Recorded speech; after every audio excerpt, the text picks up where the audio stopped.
All right, guys, so in this video, I'm going to talk about how to determine whether the graph is sine or cosine, how to find the amplitude, as well as how to find the midline. Okay, so first off, between sine and cosine, I know that this is a sine graph because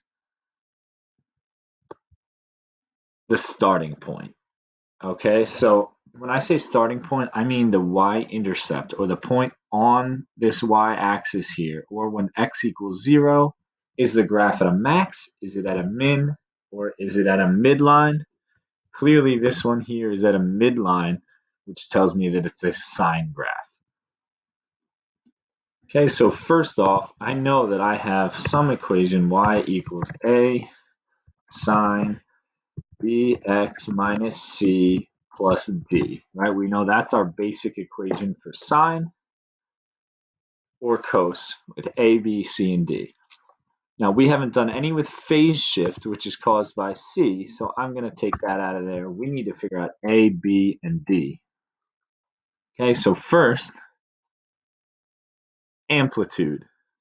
Okay, the easiest way to find amplitude given a graph like this is to look at the max and the min. Okay, the max is at 1, the min is at -5. I know that amplitude is half the vertical distance between the max and the min.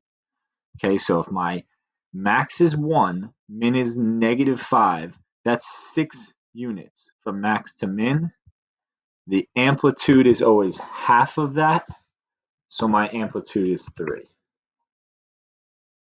So one more time, max to min is 6, divided by 2 is your amplitude of 3. Okay, next I want to do the midline. So if the amplitude is 3, the midline is from your max to the midline, or excuse me, your amplitude is max to midline or min to midline. And since the amplitude is 3, I can either go down 3 from the max, 1, 2, 3, or up 3 from the min, 1, 2, 3, and you see the midline right in the middle there is -2. Okay, you also could have figured that out since this is a sine graph which starts at the midline by looking at the starting point, which is -2.